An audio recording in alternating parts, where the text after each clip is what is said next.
Em nome do Pai, do Filho e do Espírito Santo. Amém. O Senhor esteja convosco. Ele está no meio de nós. Proclamação do Evangelho de Nosso Senhor Jesus Cristo, segundo São Marcos. Glória a vós, Senhor. Naquele tempo Jesus saiu de novo para a beira do mar. Toda a multidão ia ao seu encontro, e Jesus os ensinava. Enquanto passava, Jesus viu Levi, o filho de Alfeu, sentado na coletoria de impostos, e disse-lhe: Segue-me. Levi se levantou e o seguiu. E aconteceu que, estando à mesa na casa de Levi, muitos cobradores de impostos e pecadores também estavam à mesa com Jesus e seus discípulos. Com efeito, eram muitos os que o seguiam. Alguns doutores da lei, que eram fariseus, viram que Jesus estava comendo com pecadores e cobradores de impostos.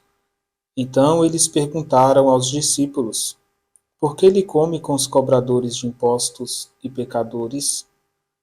Tendo ouvido, Jesus respondeu-lhes: Não são as pessoas sadias que precisam de médico, mas os doentes. Eu não vim para chamar justos, mas sim pecadores. Palavra da salvação. Glória a vós, Senhor. Bom dia, queridos irmãos e irmãs. Hoje Jesus caminha e chama os discípulos. Chama Mateus, um pecador público. Irmãos e irmãs, Deus continua caminhando pelo mundo, continua passando entre nós e nos chamando. Vem trabalhar na minha vinha. E Ele não chama os perfeitos, Ele chama também pecadores, pessoas imperfeitas, não para permanecerem na imperfeição, mas para crescerem no caminho de santidade. Esse convite, esse chamado de Jesus a Mateus é um chamado de graça. É um chamado cheio do poder de Deus, um poder que muda a nossa vida, um poder de transformação.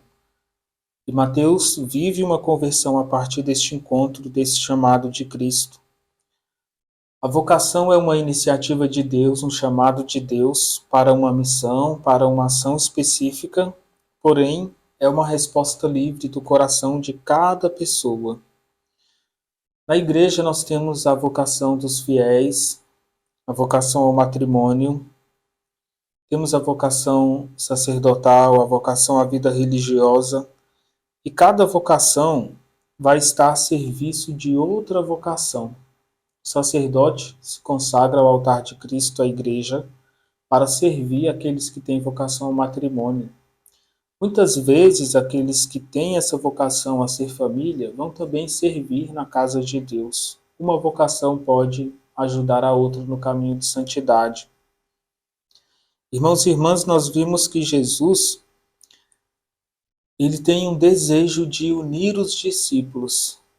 Ele chama os 12, coloca esses 12 juntos, unidos em Cristo, e Jesus vai formá-los, vai capacitá-los para uma missão. Então a humanidade inteira converge à unidade com Deus. Na nossa comunidade, na nossa paróquia, também Deus tem um plano. Ele deseja nos colocar juntos e unidos para revelar a missão que Ele deseja para nós. E cada comunidade precisa estar unida em Cristo. Também a família é uma comunidade que deve viver a sua expressão de oração para encontrar em Jesus o seu ponto de unidade. Jesus nunca deve nos separar, dividir. Irmãos e irmãs, nós estamos vendo que Jesus, antes de chamar, ele também exorta, ensina, e nós vimos que a multidão gostava de estar com o Senhor, gostava de escutá-lo. Por isso nós precisamos ter o coração desejoso de ouvir a palavra de Deus. Às vezes participar de cursos, formações, retiros, para poder escutar com mais clareza a voz de Cristo. Ele é o bom pastor que deseja conduzir a comunidade, deseja conduzir a cada um de nós. E como ovelhas de Cristo, nós precisamos ter o hábito de escutar a sua voz. A ovelha reconhece a voz do bom pastor e segue os seus ensinamentos. Nós vimos que Jesus convidou um pecador e Jesus quis entrar na sua casa para fazer a refeição. Irmãos e irmãs, Jesus continua batendo a porta do nosso coração, à porta da nossa casa, deseja entrar, fazer morada e fazer refeição conosco. Ali Jesus recebe um alimento e ele também se transforma em alimento espiritual. Quem reza tem em Jesus a sua fortaleza, o seu alimento, o alimento da alma, o alimento do coração. E assim como o corpo precisa se nutrir para estar de pé, o cristão precisa rezar, precisa ouvir a palavra de Deus para ter saúde na alma, para ter fortaleza espiritual. Jesus não veio chamar justos e sim pecadores. Que possamos nós olhar para os pecadores não com olhar de condenação, de julgamento, mas com olhar de misericórdia. E que possamos oferecer caminho na igreja a todos. A casa de Deus deve estar aberta a todos. O Senhor esteja convosco. Ele está no meio de nós. Abençoe-vos Deus Todo-Poderoso, Pai, Filho e Espírito Santo. Amém.